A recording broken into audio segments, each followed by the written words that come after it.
The boogeyman. All right?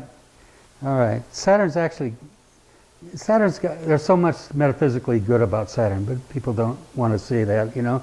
Oh, you're a devil worshiper, you're worshiping Saturn, or say, you know, it's not about that. It's understanding what it's about. You know, it's energy. Saturn is sexual energy, very strong sexual energy. And it's called kundalini. How many have studied yoga? Okay, so you know, okay, kundalini is raising up the serpent power, raising up the serpent on the staff. What's the staff? It's your spine. Does it make sense? So if you raise that up all the way, you can use that energy. I can generate a child. Okay, I can't, my wife and I can. But we can create a child with that energy. Okay, it's a generation, right? I can degenerate myself and go out and do terrible things and lose my energy and dissipate it. Or I can do something called regeneration. That's what the yogas do, the yoga masters. They raise that energy up to higher chakra. And then they become saintly. And how do they depict that saintliness? Have you ever seen pictures of all these saints throughout history? They got a circle around their head, a halo. Have you ever looked at Saturn's rings? They're saying something to you. We've raised Saturn up to the highest crown chakra. And it's expressed in the artistic work with that halo. Same halo you see around Saturn in the heavens. Okay, so much here. I could get into this on so many levels. It's like, oh, you know. I'll keep you here all day, you know. Okay, Saturn the Devil, the book. Okay, it's regarded as an object of fear or an evil spirit. What is this archetypical energy? And how does it manifest in your life and charts? Saturn is celebrated every year at the Christmas time, Saturnalia, when the sun enters Saturn's sign, which is Capricorn. Da-da-da. They keep coming up, don't they? Okay. And, okay, so Capricorn, we have Santa. The word Santa, by the way, is only is an anagram for Satan. Move the two letters around, N and T. Santa becomes Satan. They've hidden that from you. They're trying to show you. But why does Santa Claus represent Saturn? Because Father Time was a strict father, Saint Nicholas. Remember Santa. Listen to this. Remember, Saint Nick. If you look in the dictionary, look up Old Nick. It'll say the devil. That's what he's called. Okay? So in other countries, St. Nicholas was a thin, emaciated man with a beard. He wasn't a fat, roly-poly. He got that way when he came here, this country. He never was like that before. And he was a thin, emaciated old man. And if you were good, what happened? You got gifts at Christmas. But if you were naughty, you got rocks or coal in your stockings. Saturn rules rocks, crystals, and metals. You see what's happening? So you were denied good. Saturn will deny good. In your chart, if you've done things that you shouldn't have, Saturn's karma. We call it karma. So all of a sudden, things happen. You say, I don't deserve this. What did this happen to me for? It's karmic.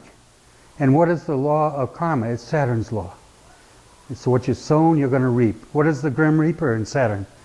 Father Time, the Grim Reaper. And that's what that is, that energy. And is this all making sense? Yes. I'm trying to give you an entire course tonight, you know.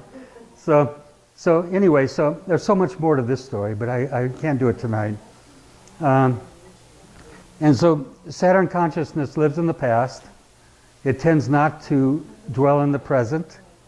It never forgives. If a person has a Mars-Saturn aspect in their chart, it can be very unforgiving and can hold on to hurts very long. Because Saturn is, I'm doing a lot on Saturn tonight, I know, but Saturn is you always and you never. In a marriage, that destroys marriages. You always do it, you never do it. You know, that's saying, I didn't forgive you then, I don't forgive you now. It's a spirit of non-forgiveness, accusation again, back to accusation. Okay, so what we got here? The humor of Saturn is satirical, we talked about that earlier.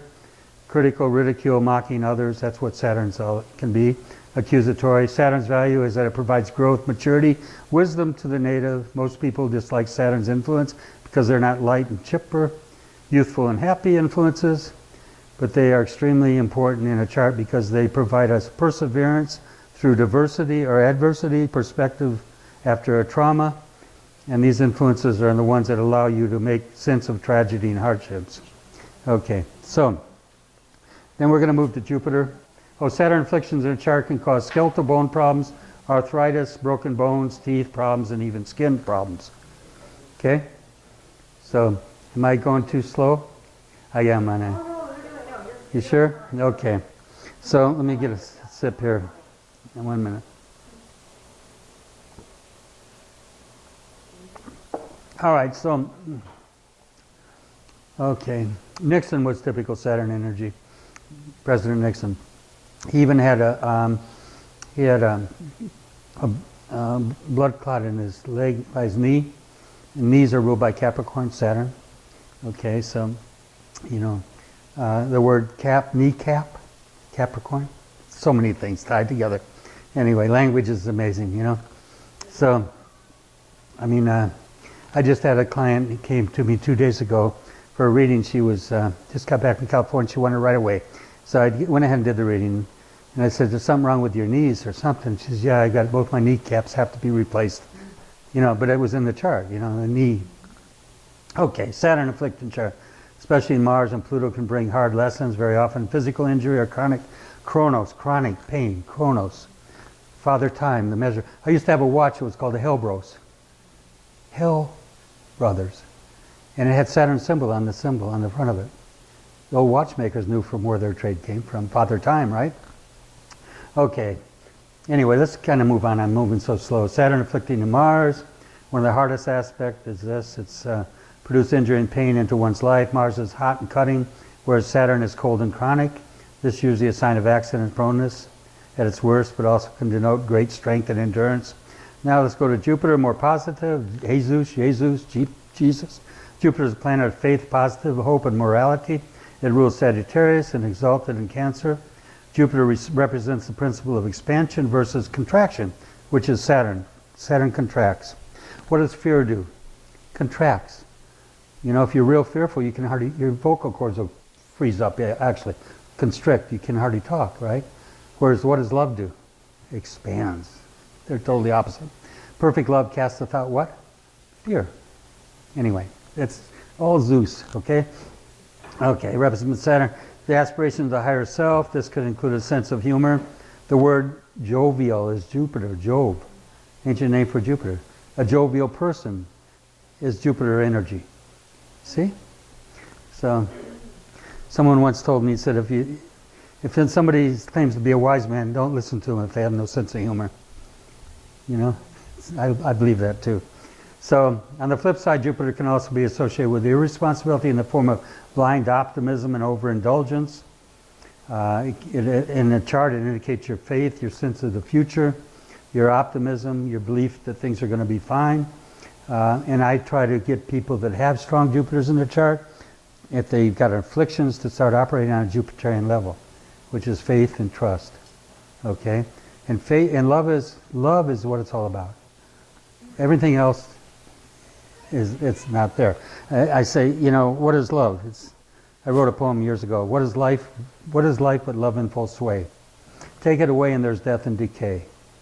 If it's contorted and twisted around, it never leaves its infant home ground. But if its presence is stately and true, it edifies and beautifies without a cue. So that's what life is. It is love. And when you stop loving yourself, okay, Saturn's energy, you're not worth anything, you know, you're not pretty, you're not this, you know, all that energy, that's destroying life. Okay, it's the opposite of wholeness and integrity. So, okay. Jupiter and Scorpio, that happened in October of 2017. I told all my students, I said, from this day on, you're going to see a complete revolution on this planet in terms of sexual revelations of abuse. How did I know that? Jupiter's the light of the world. Jesus, okay? It entered the sign of sex and secrets, Scorpio. I said, everything's going to come up to the surface now. Why? Because Jupiter is going to bring light to all those dark hidden secrets and places, particularly sexual things. And what did you get from that day on? From almost when this started. You got that one film producer that, you know, started the whole thing, really. And then you got the hashtag movement, right? You see it even to this day. It's bringing people down from top places everywhere. That's Saturn moving in Scorpio. And it just left there, and it's in Sag now. Just left there on November. You okay? Yeah. You got it. Okay, so I emphasize this, the subconscious. Okay, and let's move on. I know I'm way over time. Here, if you want to get something on your iPhones, you can do it here. Just take down. How do you do that, honey? You do the. I know, but which goes first? The name? Doesn't matter. In subject the name and text to it. You just put my name in there in a text message. No spaces. Ron Watson. And then text to that number 80. Is there a dash too? No. Just 80800. Right. And it'll bring up like a constantly updated It's right there. It's free. website. Yeah. At the top. Yeah. Okay. Keep it open. Thank you. Okay. All right, guys. My wife said, please finish it. Please hurry up, finish. You know, I appreciate you guys.